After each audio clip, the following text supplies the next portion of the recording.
Every 4 years in the spring, we have our boat hauled out just to do the bottom paint and any other work we need. As you can see, we start at the marina, which is on the north of this video, or this image, and we end up hauling out a little over a mile away at the south end. The thing is, it's a very circuitous route that has to be taken because it's very shallow, and as usual on this particular day, we had a minus tide. This makes the trip, let's say, a little bit nerve-wracking. After threading my way through some very shallow water to the haul-out location, it only took about 20 minutes for the workers at the yard to go ahead and drop the sling and pull Bonnie Rose out of the water. Obviously this is sped up a bit, but they know what they're doing there. I've got to give them that. And as we watched the bottom come out, it looked like it was definitely time for a good pressure washing. I could tell that it looked like it was a bit dirty. We have the bottom cleaned by a diver at least once a year, sometimes twice a year, but especially in the spring after a long winter of not being moved around much, the boat definitely needs a cleaning. Oh, yeah, I know what you mean. Well, I got a filtered water, dirty water. Oh, man. And it's going to keep leaking water. Oh, my God.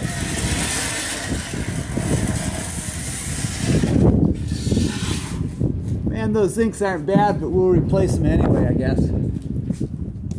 As you can see from this video, it's really past time that this running gear, the prop, the drive shaft, the prop shaft, I mean, all of it really needs to be cleaned. You can see all that growth.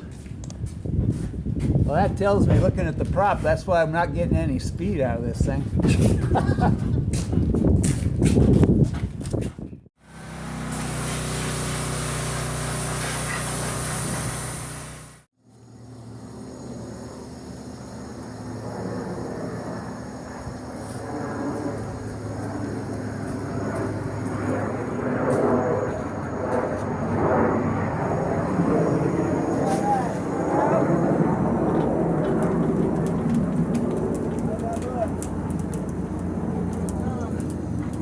Once the boat has been pressure washed, it's put on blocks in an area that it can be stored for a while and worked on without being in the way.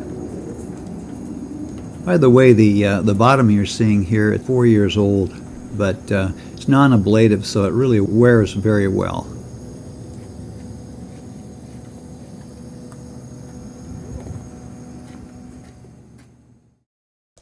Before putting the fresh bottom paint on, we normally inspect the condition just to make sure there's no issues. We had a epoxy bottom installed in 1996 when we first purchased this boat. We've never had an issue with it.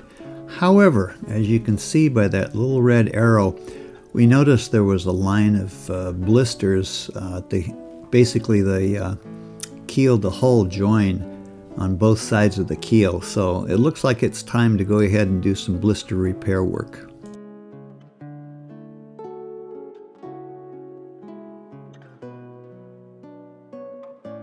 The first thing we did was assess the extent of the blistering, and luckily it was fairly limited just to that one join area on the two sides of the hull. What we wanted to do is make sure that we didn't miss anything while we were going ahead and doing the work.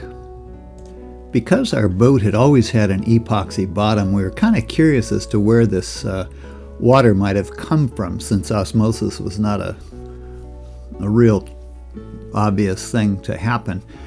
We realized that a year or two earlier we'd had a bit of a hole, I think, or a crack in the forward section, or actually the aft section of our bilge, that led directly down to the keel. So I think that's where the water ingress occurred.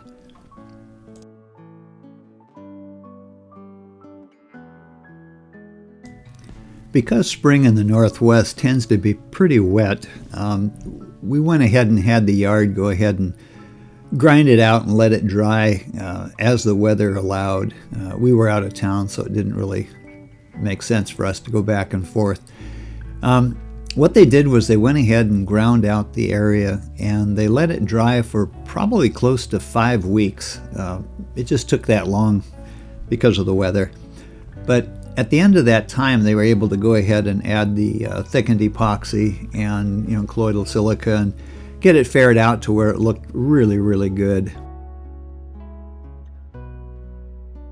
You can see in this photo the successive layers of not only the original epoxy bottom, but also the anti-fouling that was applied over 27 years. This is after the sun came out and the hull had dried significantly.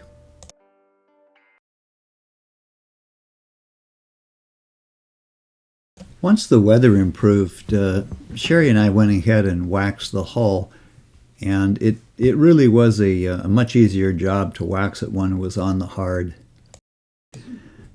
Due to environmental laws in the state of Washington, our yard no longer allows us to apply our own bottom paint. You can see how nice the running gear looks in this photo here. Basically, the boat is actually better than new at this point.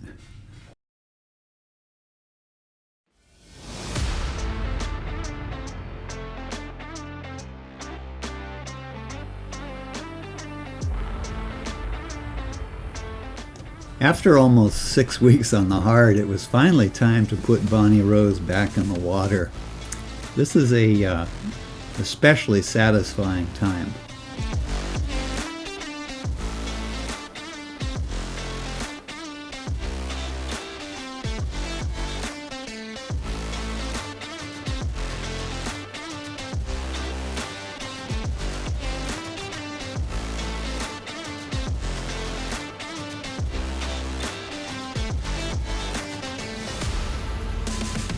For some reason, the most nerve-wracking part of a haul-out is when the boat goes back into the water. You're never sure exactly how the repairs are going to hold up. You're not always sure. I mean, did we even close all the through holes? But in this case, everything went well. Again, the team at Seattle Yachts, which is the group that did this for us, did an excellent job. And one of the things that I noticed is, as the boat went into the water, it was finally the wind stopped. We'd had 35 knots, even 40 knots of wind that entire week, and we just really lucked out and had some beautiful calm weather.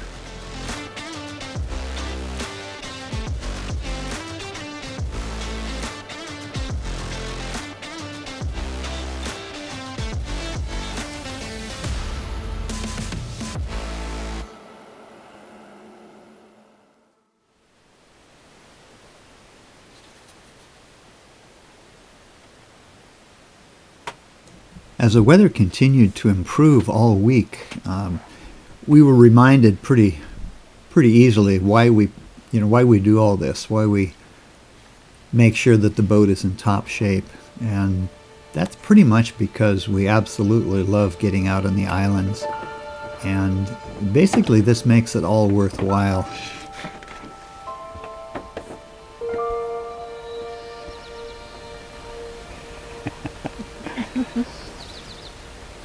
Pumpkin spice, don't it?